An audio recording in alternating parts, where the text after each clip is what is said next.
Bismillahirrahmanirrahim. Allah'ın selamı, rahmeti ve bereketi üzerinize olsun. İdeal Eğitim Vakfı'nın hazırladığı eğitim ile ilgili güncel konuları konuştuğumuz Eğitim Güncesi adlı programda sizlerle birlikteyiz.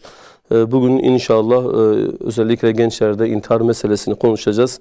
Yine değerli hocalarımız bizlere konuk oldular. Sayın Yahya Uğraş hocamız, hoş geldiniz hocam. Hoş bulduk. İyisiniz inşallah. Allah razı olsun. Siz sormalı. Allah razı olsun. Teşekkür ederiz hocam. Sağ olun.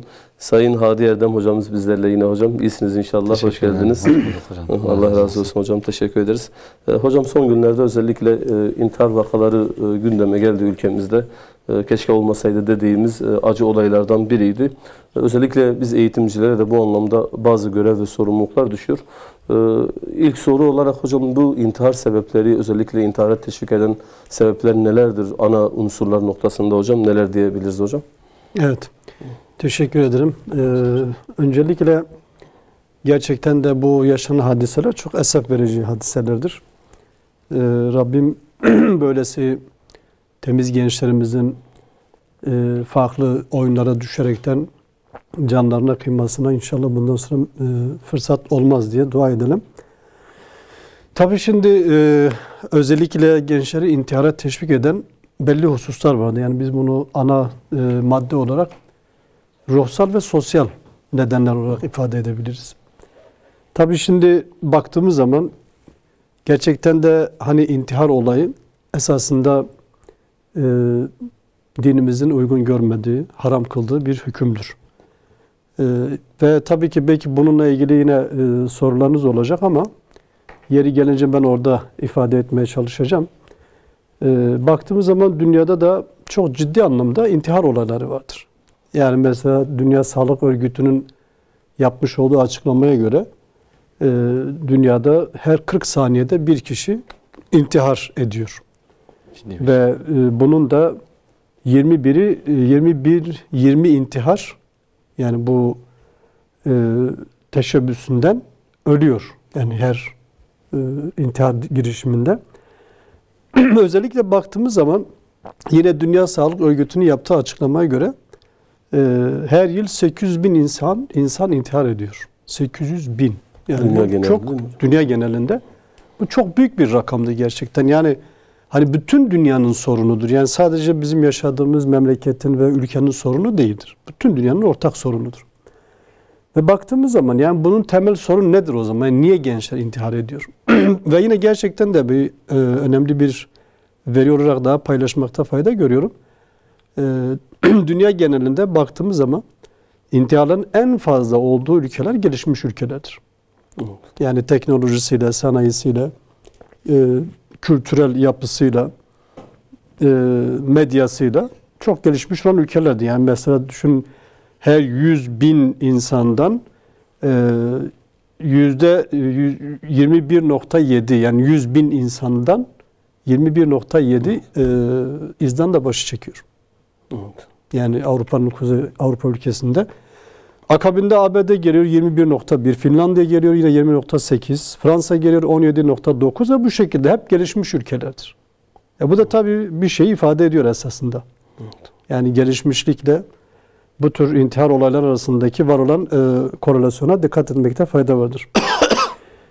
Şimdi memleketimize gelince de özellikle geçmişe nazaran intihar olaylarının daha fazla olduğunu görüyoruz. Yani mesela eskiden bu kadar fazla intihar da yoktu. Son zamanlarda yani biz daha çok böyle gelişmiş olmakla birlikte sözüm ona intihar olaylarını fazla görüyoruz.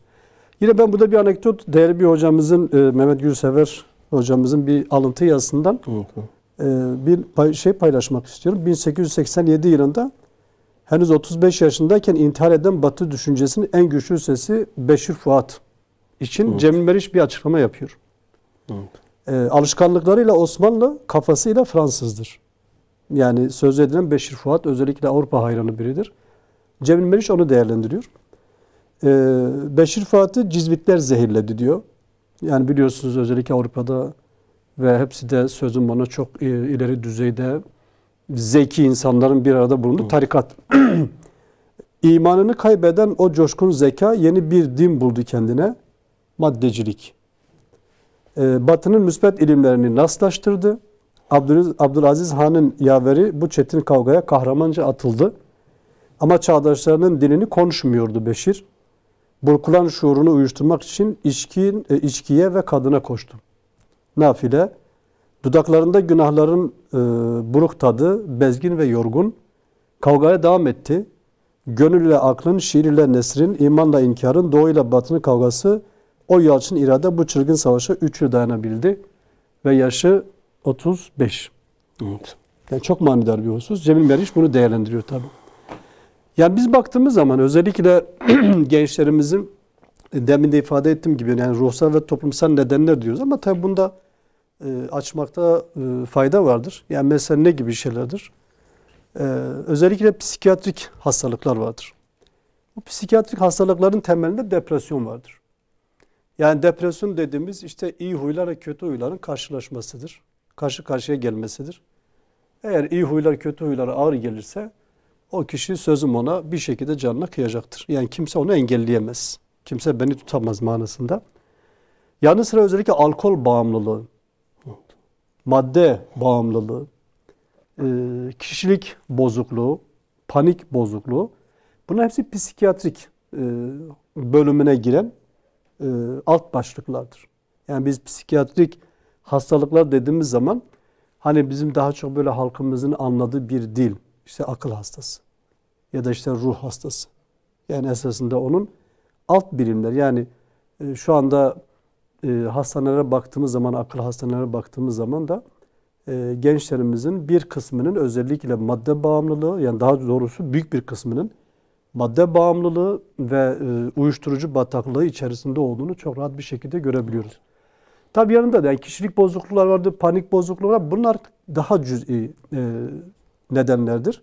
Ama en etkin olan hususlar söz konusu aklın dengesini bozan hususlardır. Yani bu da bir insan alkol kullandığı zaman, içki kullandığı zaman, fazla dozunu aştığı zaman zaten doğal olarak aklını yitiriyor. Yani aklı dengesi yerinde değil. Aklı dengesi yerinde olmadığı için o kişinin yapacağı her şey onun için doğrudur. Onun için mübahtır. Ve hiçbir engel de görmüyor. Yani çünkü onun için dünya farklı bir pencereden açılmış, onun dünyasıdır. Yani diğer dünyaların hiçbir ehemmiyeti yoktur. Dolayısıyla bu çok gerçekten de toplumumuzda şu anda derin yaralar açan hususlardır. Ve özellikle biz bunu baktığımız zaman Avrupa ülkelerinden bunlar çok daha fazladır. Yani psikiyatri bozukluğuna bağlı olarak oluşturulan merkezler, birimler, bunların sözüm ona tıbbi anlamda tedavi yöntemleri hususunda ve hem de en gelişmiş imkanlar dahilinde bunları yapmalarına rağmen sadece ve sadece hızı azaltabiliyorlar. Evet. Yani o zaman yine soruyorum, demek başka bir neden var. Mesela Finlandiya, İzlanda olsun, Fransa, ABD aslında dünya ülkeleri arasında eğitim oranı olarak salt eğitim, böyle maddeci bir eğitim belki de en yüksek eğitimi iyi olan ülkeler olarak zikrediliyor. Yani birilerde bir şey eksik kalıyor ki manevi anlamda yine oralarda intihar oranları da yüksek aslında. Evet. Burası ayrı bir noktaydı. Veri olarak çok iyiler ama kaliteye gelince... Yani tabii şimdi burada şu var, yani siz meselenin üzerine giderken tespitini doğru yapabilirsiniz. Tanıyı doğru koyabilirsiniz. Teşhisi doğru yapabilirsiniz. Tedaviyi doğru kullanabilirsiniz. Ama sonuçta tabii doğal olarak bunları yaptığınız zaman doğal olarak sonuçta doğru orantılı oluyor. Yani olumlu anlamda müsbettir esasında. Yani olumsuz bir şey değil ama yani burada değişen bir husus var. O da nedir? Dediğim gibi yani arkadan sürekli bir ivme var. Sürekli bir baskı var. Yani her ne kadar bunların önüne geçiyor olsalar bile sel gibi arkadan gelen bir akıntı var. Aynen. Yani o coşkun seli durdurabilmenin çaresi ve çözümü olması lazım. Evet. Yani yoksa bu tür tıbbi tedavi yöntemlerinin hem de en modern yöntemlerle, aletlerle, en yetkin kişilerle sözüm ona bu tür şeylerin yapılması tabii ki doğru bir şeydir. Yani savunuyoruz da olması gereken bir şeydir. Ama bunun arka planını düşünmek lazım. Yani neden bu mecraya daha fazla bir akım söz konusudur? Bu akım niye oluşuyor? Yani o akımın oluşmaması için belli bentler oluşturmak lazım. Evet. Belli setler oluşturmak lazım. Belli barikatlar kurmak lazım. Sıkıntı orada. Yoksa işin en son kısmında demin ifade ettiğimiz şekilde değildir. Yanı sıra özellikle sosyal nedenler. Yani daha çok sınıf farklılığı dediğimiz, geçim kaynakları dediğimiz ya da geçim hususu, yani hep daha fazla zengin olma, daha lüks bir hayat, standartları da yüksek bir yaşam, bir konfor. Örnek veriyorum, hocamla biz beraberiz ama hocam bir şekilde nasıl oluyorsa ama çok iyi bir noktaya geliyor. Ben bir türlü ona yetişemiyorum ve bu bende ciddi anlamda bir boşluk oluşturuyor. Mutsuzluğa sebebiyet veriyor ve sonra tahrik ediyor ve sonra hareketlendiriyor. Ve daha sonra başka tarafa demin ifade ettiğimiz şekilde Allah korusun işte intihara kadar götürebiliyor. Psikolojik nedenler vardır. Yani bu da daha çok yine sosyal nedenlere bağlı olarak aynı zamanda da aile içerisinde de belli yaşanan sıkıntılara bağlı olarak kişi bazen kendisini kaybedebiliyor. Yani mesela diyelim ki aile içinde bir sorun yaşadım. Yani eşler olabilir, evlat ve ebeveyn olabilir. Ya da mesela diyelim ki sevdiği biri olabilir ulaşamama meselesinden dolayı. Bu tür şeyler ciddi anlamda onun ruhunda sıkıntı yaratıyor ve bu da ayrı bir nedendir. Yanı sıra biyolojik nedenler. Biyolojik nedenler de yani o da yine aynı şekilde daha çok insanın beden yapısından kaynaklı sorunlar olarak değerlendirebiliyoruz. Erkeklerin kendini yakışıklı görmemesi, işte bayanın kendini güzel ona daha çok fiziki rahatsızlıklar diye ifade ediyoruz. Tamam. Fiziki rahatsızlıklar da var. O da şöyle, yani demin sizin ifade ettiğiniz şekliyle, yani işte farklı güzellik anlamında, şıklık anlamında biliyorsunuz bugün gerçekten de plastik cerrahi çok ileri düzeyde. Yani nereyi düzeltmek istiyorsanız düzeltebiliyorsunuz. Şimdi imkan olmayınca, para olmayınca, standarta düşük olunca ve siz de bunu yapamadığınız zaman, birileri bunu yaptığında siz ona baktığınızda ise bu gençleri de çok ciddi anlamda olumsuza sevk edebiliyor. Bir de genetik yatkınlık. Yani mesela burada da şöyle, yani genetik yatkınlık esasında sonradan kazanılan bir şeydir. Yani bazı aileler buna müsaittir. Yani biraz hani derler ya şizofren gibi. Evet. Böyle bir zafiyetleri var. Evet.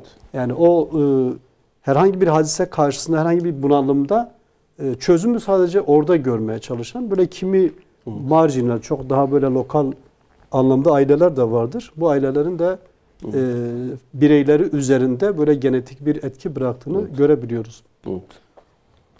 Hocam böyle nedenleri konuşuyoruz. Evet.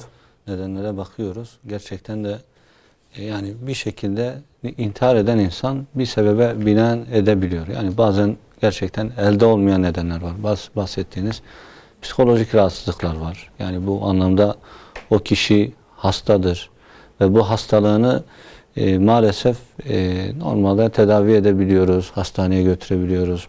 Psikiyatristler üzerinden ilaç tedavisiyle bir şekilde engellenebiliyor.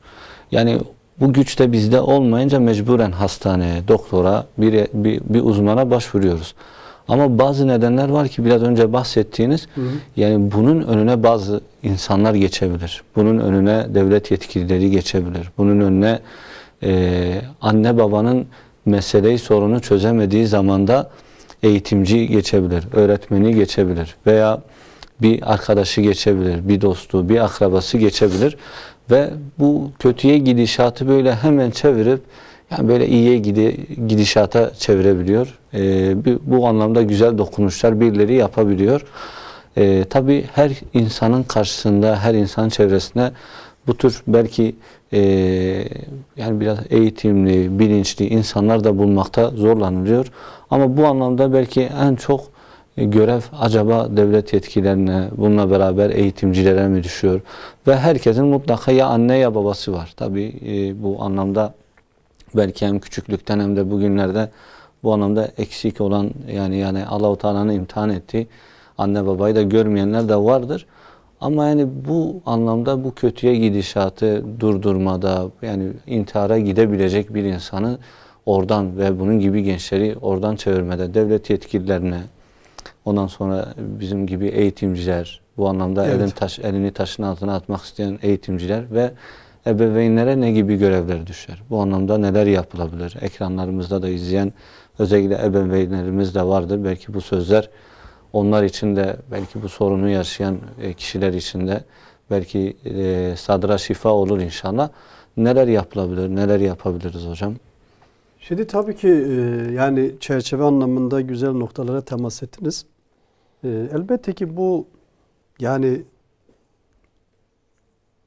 üzücü hadise hepimizi ilgilendiren bir hadisedir. Evet. Yani devletin en üst kademesinden ve bu işin temelini oluşturan eğitimden ve aynı zamanda toplumun da buna karşı sorumluluğu vardır. Yani mesela geçen örnek vereyim, bir televizyon haberini izliyordum. İşte biri intihara teşebbüs etmiş. Bazı gençler de aşağıda kamera alıyorlar. Atlayamazsın, atlayamazsın, hadi atla, hadi atla şeklinde tezahürat yapıyorlar.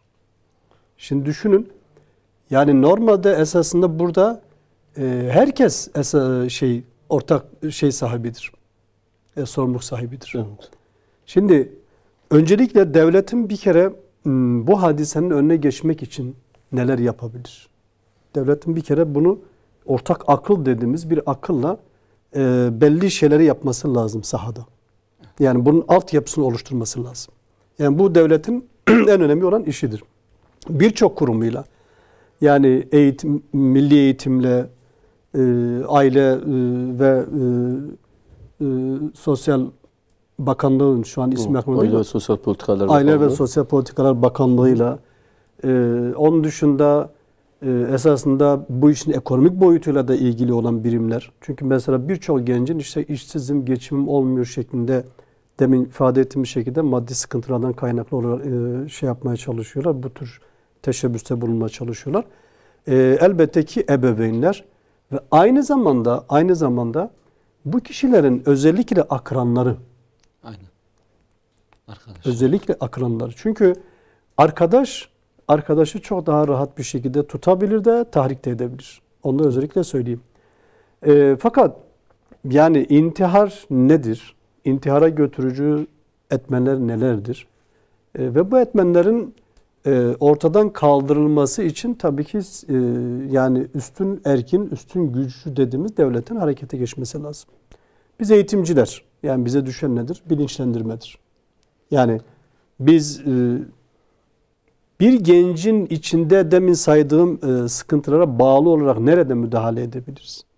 Yani şahsım olarak mesela birçok gençle ben konuşmuşum. Yani hani böyle psikolojik anlamda, ruhsal anlamda belli sıkıntıları olan gençlerle saatlerce konuşmuşuz. Bakıyorsun bir rahatlıyor, teşekkür ediyor, kalkıp gidiyor. Hatta dolduğu zaman tekrar gel. Ya hocam vallahi diyor ben sıkıldım, bir daha bana anlatır mısınız? Bir daha benimle konuşur musunuz gibi. Ya dolayısıyla eğitimcilerin bunu gerçekten kendileri için birinci vazife olarak görmeleri lazım. Yani biz eğitimciler sadece işin parasal ve maddiyat boyuna bakaraktan görevimizi icra ediyoruz, görevimizi yerine getiriyoruz, daha ne yapalım? Değildir. Sahada bizzat bu gençlerle yakın markaj kurmaları gerekiyor. Empati kurmaları gerekiyor. Yani eğer onların çocukları, onların kardeşleri olsa ki hepimiz aynı duyguları taşıyoruz, kesinlikle dünyamız yıkılır. Ama başkasının çocuğu olunca aynı durumdur. Yani neden o empatiyi kuramıyoruz? Ve onun için özellikle eğitimcilerin bu tür böyle zaaf bünyeye sahip olan kişilerin veya demin saydığım nedenlere bağlı olarak teşebbüste, girişimde bulunabilme ihtimali varsa kesinlikle herkesin seferber olması lazım. Ve tıbbi anlamda bir çözümü varsa tıbbi anlamda yapılması lazım. Yani demin dediğimiz gibi devlet zaten bu tür hastanelerde açmış. Ama onun dışında her şeyden önce rehberlik yapılması, bilinçlendirmenin yapılması lazım. Yanı sıra tabii ki yine burada da ifade etmekte fayda var. Ceza kanunu da bununla ilgili belli maddeler vardı. Yani Türk Ceza Kanunu 84. maddesine bağlı olarak intiharın gerçekleşmesi durumunda kişi 4 yıldan 10 yıla kadar hapis cezası ile cezalandırılır. Yani teşvik etmesi durumunda. Dikkat ediniz. Yine başkalarını intihara alenen teşvik eden kişi 3 yıldan 8 yıla kadar hapis cezası ile cezalandırılır. İşlediği fiilin anlam ve sonuçlarını algılama yeteneği gelişmemiş olan veya ortadan kaldırılan kişileri intihara sevk edenlere cebir veya tehdit kullanmak suretiyle kişileri intihara mecbur edenler kasten adam öldürme suçundan sorumlu tutarlar. Ve bu da cezası zaten müebbettir. Dolayısıyla hani devletin de bu tür özellikle ceza hukukunda da böylesi önleyici şeyleri var, çalışması var. Bu da tabii ki kayda değer bir şeydir. Çünkü dediğim gibi yani eğer bir suç işleniyorsa ve bu suçun da söz konusu kutsal diye bildiğimiz yaşam hakkıdır yani. Yani şimdi o yaşam hakkının yani gasp edilmesi, yaşam hakkına kast edilmesi kabul edilecek bir durum değildir. Yani o yüzden özellikle biz eğitimciler ve özellikle yani Aile ve Sosyal Politikalar Bakanlığı yanı sıra işte bu işin sahadaki tedavi yöntemleriyle ilgili birimlerimiz, ebeveynler ve akranlar bir bütün olarak sahada bunun çalışmasını yapmaları gerekiyor. Tabii yine söyleyeyim bu şu anda bu bize düşen bir sorumluluktur ve bu sorumluluğu hepimizin taşınması gerekiyor. Ama yine söylüyorum bunun tabii ki temeli başka şeyler vardır. Muhtemelen o konuyla ilgili soracaksınız. Evet, o yüzden oraya bırakıyorum. Evet hocam yani ceza hukukuna değindiniz. Aslında bugün ülkemizde hocam maalesef bir sanat putu vardır. Sanat adı altında dini değerlere hakaret etmeyi kendilerine bir görev ve bir hak olarak görüyorlar. Çeşitli işte dizilerle, filmlerle veya sosyal medyada paylaşımlarla, şarkılarla vesaire gençleri intihara da teşvik edebiliyorlar. RTÜK diye bir kurum vardır ve bu anlamda RTÜK aslında bu bağlamda intihara teşvik edici filmler, diziler ki birçok argüman vardır. Bu konuda bazı maddi cezalar kesiliyor belki. Maddi cezaların çoğu da onların kazancının yanında çok düşük bir ceza meblağ olarak kalıyor ve caydırıcı olmuyor. Bu anlamda baktığımız vakit hocam RTÜK'ün gerçekten de tedbirlerini ve bu anlamdaki kontrolleri yeterli mi? Bu anlamda neler söyleyebiliriz hocam? Ya tabii kesinlikle yeterli değildi. Yani RTÜK'ün gerek ahlaki anlamda gerekse bu tür yaşam hakkını kutsal olarak bildiğimiz böylesi bir hadisede gerçekten de birçok kanal yani işi aşırı derece cıvıtıyor. Yani o kadar hikayeler uyduruyor, o kadar farklı reklam üzerinden, filmler üzerinden ve defalarca tekrar ettire sahneleri bir şekilde ekrana getirmeye çalışıyorlar. Yani bununla ilgili zaman zaman RTÜK'ten işte açıklamalar duyuyoruz. Evet. İşte kınanmasına, uyarılmasına ya da bir gün cezalandırılıp kapatılmasına, ekranın karartılmasına falan. Onun ötesinde başka bir şey yapmıyor. Yani mesela demin bahsettim. Yani gelişmiş ülkelerde bu çok ağır bir şekilde uygulanıyor. Yani söz konusu ülkelerin ilgili birimleri çok daha sert kararlar alıyorlar. Yani intihara götürecek olan ya da intiharı teşvik eden veya intihara sevk eden herhangi bir hadise varsa tamamen onu sansürlüyorlar. Yani o olayı hiçbir şekilde göstermiyorlar. Ve ortak bir karar alıyorlar. Ama maalesef bizde yani acaba kimdendir? Yani eğer bize yakın biri ise sansürlüyoruz. Bize yakın biri değilse işleye sürekli bunu tekrar ede halkın önüne ekranların karşısına getiriyoruz. Ve bu da ister istemez yani sonuçta şu anda milyonlarca insan televizyonların karşısında veya dijital araçların önünde, ekranların başında gerek bunlar animasyon olsun, gerek normal bizim bildiğimiz işte gerçek hayattan alıntı olsun. Bu tür filmlerle, bu tür sahnelerle gençlerimiz, çocuklarımız zamanlarını öldürüyorlar. Ve onun gibi olmak istiyor. Denemek istiyor. Yani bunu zaten çok duymuşuz. Evet. Yani konu olmadığı için fazla girmek istemiyorum. Yani soruyorlar çocuğa sen niye böyle yapıyorsun? İşte ben televizyon böyle yazayım. Ben de deneyeyim bakayım nasıl olacak bir şey. Yani çocuk yani neredeyse işte binanın 10. katına gidip kendi atacak. Niye? İşte ben filmde gördüm düştü bir şey olmadı. Ben de kendime atayım bir şey olmaz bana. Ya da silahı kafasına sıktı. Ölmedi. İşte bir silah bulduğu zaman o da kafasına sıkıyor. Sonra ne oluyor? İşte intihar oluyor. Yani dolayısıyla biz bu hususta yani eğitimci gözüyle baktığımızda Rütük'ün çok yetersiz kaldığını ben görüyorum. Yani sanki biraz böyle işte kasıla çekine acaba söylesem mi söylemesem mi, açıklama yapsam mı yapmasam mı gibi çok şey kalıyor, yani sönük kalıyor. Yani çünkü bu demin de söylediğim bir yaşam hakkıdır. Ve bu yaşam hakkı sadece gidenle alakalı olan bir durum değildir. Yani aile vardır. Yakınları vardır. Geride bıraktığı bir enkaz var. Yani onu bir bütün olarak değerlendirmek lazım. Ve o enkazın bir şekilde ucu sana da dokunacak yani. Dolayısıyla bu tür toplumsal hadiseleri ilgilendiren her meselenin ilgili birimleri, yetkili mercileri kesinlikle çok acil olarak hareket etmelidirler ve çok keskin kararlar almalıdırlar. Çok sert kararlar da almalıdırlar. Ama maalesef biz ülkemizde bunun çok yavaş işlediğini görüyoruz. Çok gecikmeli bir şekilde, hatta bazen bir hadise oluyor.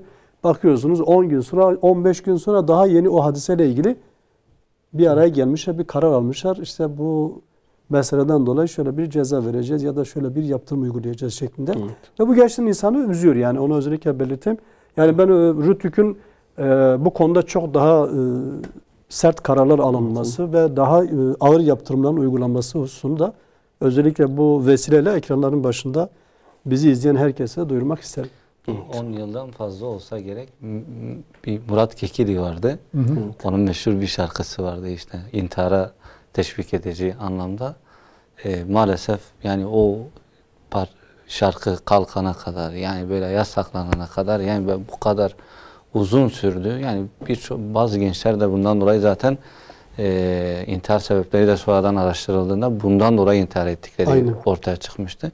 Yani o mesele bile ben hatırlıyorum, 10 yıldan sanki fazla oldu bu mesele, ama yani böyle direkt kalkmadı. Biraz önce bahsettiğiniz gibi gelişmiş ülkeler için intihar vakaları başa bela.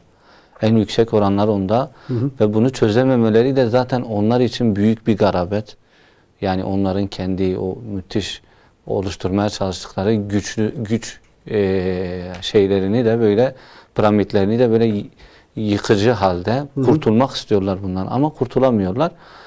Onlar keskin kılıçla bunların önünü keserken, çok dikkatliyken, ama bize iş geliyor maalesef karar alınırken işte yani bu aralarda bir mesele var zaten.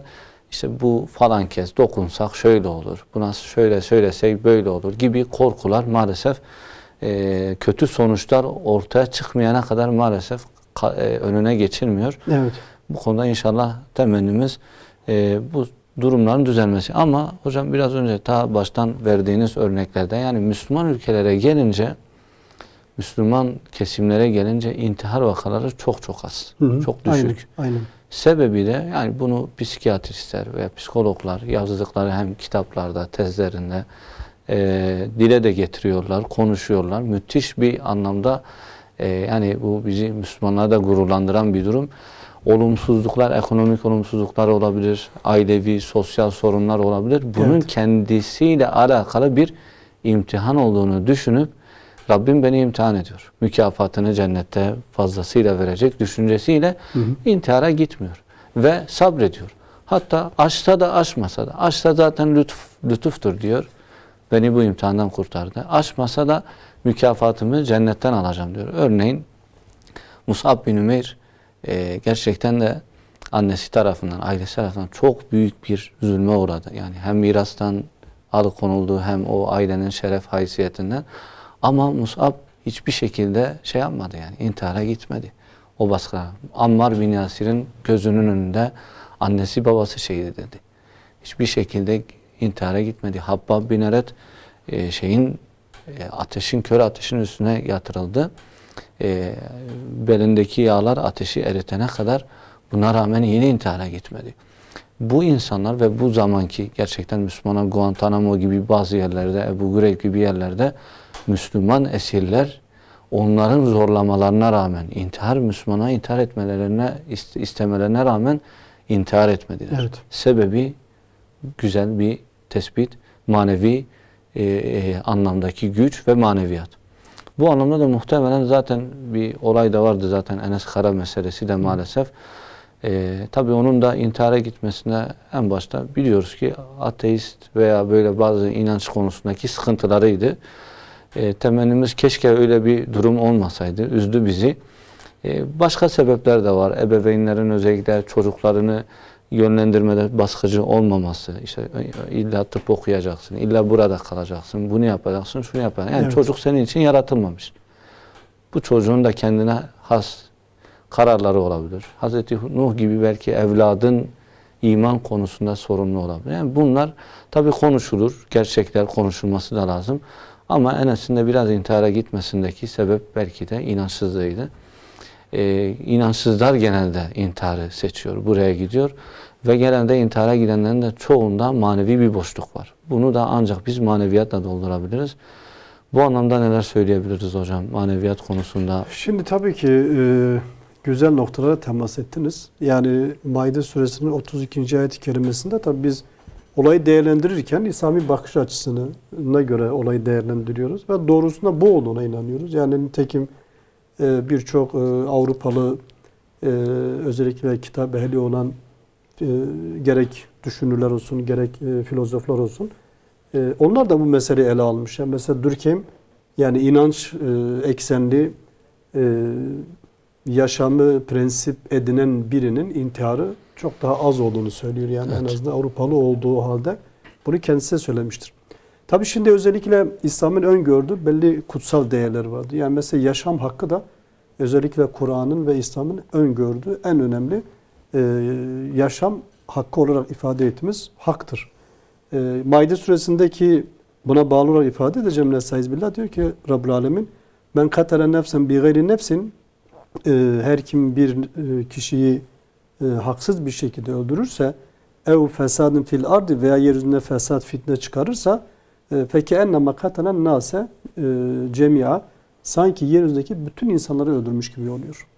Yine ve men ehyaha ve kim de birini diriltirse peki ennema ahyan nase cemia sanki yeryüzündeki bütün insanları diriltmiş gibi oluyor.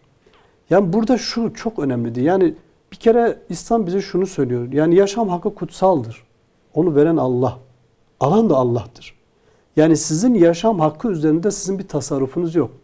Emanettir, bakmakla sorumlusunuz. Aynen. Ben benimdir. Ben benimdir. Yani egom benimdir, nefsim benimdir, bedenim benimdir deme hakkınız yok. Siz sadece bu emaneti almışsınız, bunun bakımını yapıyorsunuz. Bunun makyajını yapıyorsunuz. Bunu doyuruyorsunuz. Bunu bir şekilde dizayn ediyorsunuz, donatmaya çalışıyorsunuz. Bu kadar. Yani sizin mutlak manada bu yaşam hakkı üzerinde tasarrufunuz yoktur. Mutlak manada yok. Cüz-i irade anlamında ifade edilmiş şekliyle vardır. Ama kesinlikle yani burada bu can benimdir. Ben istediğimi yaparım. Yani öyle bir şey yok yani. Hatta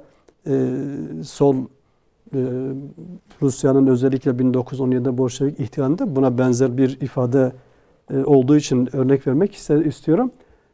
İşte trende gidiyorlar. Vatandaşın bir tanesi sigara alıyor.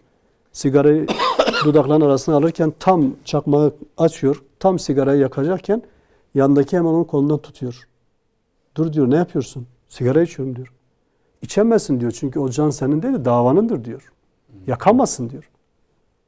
Yani düşünün yani hangi dava olursa olsun yani insanlar eğer kendisi için bir davayı üstün bir mefkure haline getirmişse onun için her şeyini veriyor. Dolayısıyla bu İslam'dan gelen bir ruhtur esasında. Çünkü Allah-u Teala burada yaşam hakkını bize vermiş. Ama bu yaşam hakkını sakın ha diyor. Haksız bir şekilde öldüremezsiniz. Yani başkası bile sizi haksız yere öldüremez. Çünkü başkası sizi haksız yere öldürdüğünde sanki bütün insanları öldürmüş gibi günah kazanmış oluyor. O halde bize mi oluyoruz ki yani biz kendi canımıza kıyıyoruz? Yani bu benimdir deme hakkımız da yoktur. Ve nitekim mesela yine Buhari'de özellikle tıp babında 56. sayfada orada da şöyle geçiyor. Yani bir hadis-i şeriftir. Uçurumdan atlayarak, zehir içerek veya öldürücü bir aletle kendini öldüren kimse cehenneme girecek ve orada ebedi kalacaktır. Şimdi düşünün. Yani bu mefkureye sahip olan, bu bilince sahip olan bir gencin, bir yaşlının, bir aklı selim kişinin yani buna tevessül etmez. Niye? Çünkü biliyor ki bu yani suçtur. Bu suç. Ben bu suçu işlediğim zaman cezası bellidir. Yani ben o cezayı çekemem. Çünkü o ceza ağır bir cezadır. Yani cehennemdir, ebedidir. Yani bir daha dönüşü olmayan bir mekandır, bir yerdir. Yani bu kolay bir işlem, kolay bir şey değildir. Tabii şu da vardı. Yani denilebilir. Ya işte İslam ülkelerinde de vardır. Yani bizim de tanıdığımız çevremizde belli kişiler vardır. İslami inanca sahip olmalarına rağmen. Ya olabilir tabii ki. Yani olmaz diye bir kayda da yok. Ama yani her intihar edenin mutlak manada yeri cehennemdir demek de yani o bizim haddimiz değildir. Yani. Evet. Onu ancak Allah bilir. Ama eğer herhangi bir Allah indinde makul bir gerekçe, makul bir mazeret, makul bir unsur söz konusuysa bir şey diyemeyiz. Ama yani keyfim böyle istiyor, ben böyle istedim, ben böyle yapıyorum demek doğru bir şey değildir. Bu bir. İkinci bir şey, şimdi tabii ki yine özellikle konuyla alakalı olduğu için söylüyorum. Bakara suresinin Allah-u Alem 155-156. ayet-i kerimede olsa gerek. Nestaiz billah ve lennebluvennekum bi şey'in minel havfi vel cu'i ve naqsi minel emvali vel enfusi vel semerat ve beşşiris sabirin ellezine izâ asâbetum musibetun kâlu inna lillah ve inna ileyhi raciun. Şimdi esasında bu da bizim hayatımızın felsefesidir. Neden biliyor musun? Demin ifade ettiğiniz şekilde işte gerek ashabtan olsun, gerek İslam tarihinde olsun, gerek günümüzdeki birçok ülkede Müslümanların başına gelen musibetler olsun ve duruş olsun. Yani çok önemli bir şeydir. Neden? Çünkü biz burada yani kendimiz İslami mefkureyi aldığımızda, onunla bezendiğimizde şunu görüyoruz. Ya bir kere başımıza gelecek olan her şey eşittir imtihan. Yani bir kere bunu anlamak gerekiyor. Yani bizim başımıza ne geliyorsa bu bizim imtihanımızdır. Çünkü Allah-u Teala söylüyor. Yani biz sizi deneyeceğiz, sizi sınayacağız. Sizi imtihana tabi tutacağız.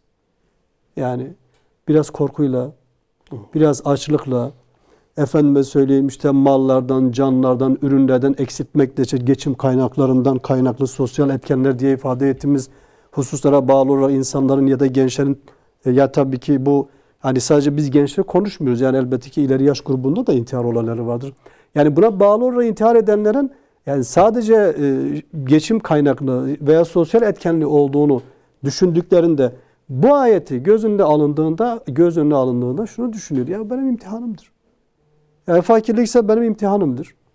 Malımdan, canımdan bir şey eksilmişse, ölüm varsa, öldürülme varsa Allah'tandır. Biz böyle iman etmişiz. Ki nitekim zaten ellezine izâ esâbetu musibetun, yani onlara bir musibet isabet edince şunu diyor ya, biz Allah'tan geldik. Yani Allah bizi gönderdi. Yine oraya gideceğiz. Yani buradaki şu fani olan, şu geçici güzergahta bize düşen bu canı Allah-u Teala'nın istediği emirler, referanslar çerçevesinde bir şekil vermektir. Bir fonksiyonel yapı kazandırmaktır. Yani bu olduğu zaman o zaman o kişi kendini frenler. Yani ben tamam yani sabredeceğim. Bunun başka şeyi yok. Ki nitekim zaten hani bütün bunlar karşısında hem sabredecek hem de Allah'tan bir imtihan olduğunu bilecek. Zaten bir insan eğer imtihanını anlayabiliyorsa doğal olarak çok daha rahat eder. Yani ne gelirse Allah'tan gelmiştir. Teslim olur. Zaten teslimiyet bu manada kişiyi rahatlatıyor, kurtarıyor esasında. Ama şimdi baktığımız zaman özellikle demin söyledik. Yani Avrupa ülkeleri olsun ve gerekse de beşeri sistemlerle yönetilen diğer ülkeler olsun. Oradaki insanlarda bu çok ciddi anlamda bir sorundur ve orada ciddi bir boşluk vardır. Yani manevi bir boşluk vardır. Çünkü yani insan bu dünyaya niçin gelmiştir? Yani orada onu kavrayabilme durumu yok. Yani salt madde gözüyle olaya bakıyor. Yani madde perestlik dediğimiz, materyalizm dediğimiz akımlar, düşünceler, ideolojiler çerçevesinde insanlar yaşamlarını sürdürdüklerinde işte bunun gibi bir sürü sıkıntılarla, sorunlarla karşı karşıya kaldığını çok rahat bir şekilde istatistik verilere göre de görebiliyoruz. Evet hocam, razı olsun. Vaktimizin yavaş yavaş sonuna geliyoruz. Son Evet. 5-6 dakika içerisinde giriyoruz. Aslında biz son bir soru da soralım hocam. Özellikle hocam son günlerde Enes Kara olayı medyaya düştü. ki konu bağlamından koparılıp gerçekten de farklı bir mecraya bilinçli bir şekilde çekildi. Oysa ön plana çıkan, yani kendisinin verdiği videoda ön plana çıkan iki husus daha çok intihara teşvik edici belki boyuttaydı. Biri işte ateist olması, belki ateist çevrenin buna teşvikiydi. Diğeri de bir tıp öğrencisiydi ve tıp öğrencilerinde ve bazı yüksek mühendislik bölümlerinde bazen hatta şurada bile görüyoruz hocam. Lise döneminde bile karne günlerinde intihar eden öğrenciler oluyor. Veya tıp fakültesinde işte sınıfta kaldığı için intihar eden öğrenciler oluyor. Bu anlamda işte bazen bazı akademisyenler hedef de gösterilebiliyor. İşte öğrenciler çok düşük not verdiği için şeklinde vesaire. Aslında çok ince bir denge var belki burada. Ama bence akademisyenler de bazen hani akademisyenlerimizde ve öğretmenlerimizde not çok böyle hocam merkeze konuluyor. Olmazsa olmaz bir puan meselesi bile böyle. Bir esneklik yok. O anlamda da eksiklikleri görebiliyoruz. Bu konuda bu bağlamda hocam özellikle akademisyenlere ve öğretmenlere ne gibi görevler düşer hocam? Şimdi ben tabii öncelikle ben de sondan sorunuzu cevaplandırayım. Evet hocam. Şimdi eskiden de hani doğal olarak biz de öğrencilik sıralarından geçtiğimiz için yani bu sıraların ne olduğunu çok iyi biliyoruz ki hepimiz eğitimciyiz. Evet. Karne haftası da zaten notları da vermişiz. Şu an belki rahatsınız. Ama şunu özellikle altını çizerekten söylüyorum. Yani eğer bir eğitimci, bir akademisyen öğrencisine notu silah olarak kullanıyorsa silah olarak onu öldürüyor. Evet. Yani bunu özellikle söyleyeyim yani. Özeti bu. Evet. Özeti bu. Yani siz eğer notu silah olarak kullanıyorsanız o zaman silah olarak o çocuğa döner. Bunu biliniz. O zaman ne yapmak lazım? Yani bir kere ya verebildim mi? Evet, İsteme hakkım olsun. Eğer ben kavratabilmişsem, ben verebilmişsem ve öğrenci bunu almışsa zaten bunda sıkıntı yok. Elbette hani diyoruz ya öğretmenin kanaat notu da vardır değil mi? Evet. Yani tamam ben verdim, öğrenci aldı ama işte ufak tefek bazı eksikler var. Orada kanaatınız devreye giriyor. Bunlar olduktan sonra o zaman sorun yok ki. Evet. Dolayısıyla geçiyorum. Şimdi ikinci bir husus başta sorduğunuz soruya özellikle Enes Kara kardeşimizin Allah mekanını cennet etsin. Sevgili hocama şöyle bir şey söyleyeyim. Kamuoyunda çok ciddi bir şekilde farklı tarafa kaydırılarak, farklı manalar çıkarmaya, farklı aleyhte kutuplaştırıcı sözler ve mecralar oluşturuldu. Bakın ben bunu özellikle kendisi de zaten o videoda bildiğim kadarıyla orada da ben çok şey yapamadım, sonuna kadar izleyemedim ama 3 yıldır işte ateist arkadaşlarla beraber olduğunu, ateizmin etkisinde kaldığını dile getirmişti. Ya bir an önce de söyledik. Yani bir müminin kalbine iman girdikten sonra Allah'ın izniyle kolay kolay ona bir şey zarar vermez. Evet. Neden biliyor musunuz? Seyyid Kutup rahmetullahi aleyhin Asr suresinin tefsirini yapan o da çok güzel bir tanım yapıyor. Yani ben o tanımı özellikle ifade etmekte fayda görüyorum. İman diyor fani, mahdut ve güçsüz olan insanın baki, ezeli ve mutlak kudrete sahip olanına bağlanmasıdır. Ona bağlanan biri kendisi onun gibi görür. Çünkü bütün enerjisini oradan alır. Ve doğal olarak onun emirleri çerçevesinde harekete geçmiş olur. Çok önemli bir şey. Çünkü bir bağ kuruyorsunuz. Bir hiçsiniz ama bir kanca atıyorsunuz buraya ve yukarı çıkıyorsunuz. Ve onunla güç kazanıyorsunuz. Ve siz onunla derin bir ilme sahip oluyorsunuz. Bir hayat felsefesine sahip oluyorsunuz.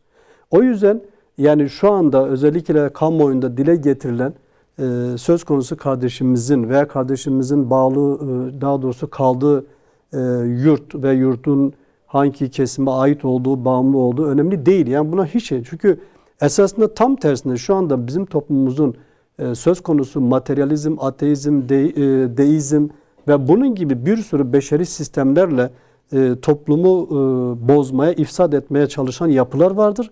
Hem yapıyorlar hem karşıdakini suçlu ilan ediyorlar. Evet. Yani sizin ayağınıza basıyorlar, kendileri evet. Nara atıyorlar, kendileri feryat ediyorlar. Aman yetişin diyorlar. Yani aynen budur. Dolayısıyla tamamen sahaya bu şekilde sürüldü. Bizim ayağımıza bastırır ama kendileri feryat etmeye çalışıyorlar. Ve bu iş doğru bir şey değildir. Dolayısıyla burada gerek devlet yetkilileri olsun, gerekse aklı selim kişiliğe sahip olanlar olsun, gerekse eğitimci olsun, gerekse objektif olarak mesele ele alan kesim veya kişiler olsun. Önemli değildir. Lütfen meseleleri doğru analiz edelim, doğru değerlendirelim ve doğru sonuca gidelim. Aksi halde taraf ve karşı taraf olursa o zaman çok farklı tarafa gidecek ve biz bu toplumda var olacak olan sorunları daha çok deşeriz. Gençleri daha farklı mecralara, daha farklı uçurumlara yuvarlatırız. Bu da vebadır. Kimsenin buna hakkı yoktur. Yani o yüzden imanla hareket eden bir nefsin Allah'ın izniyle sonuna kadar sağlam durur. Ama buna rağmen yine başına bir şey gelmişse Allah-u Teala'nın merhameti vardır. Elbette ki insanoğludur. Bazen kendi kaybedebilir.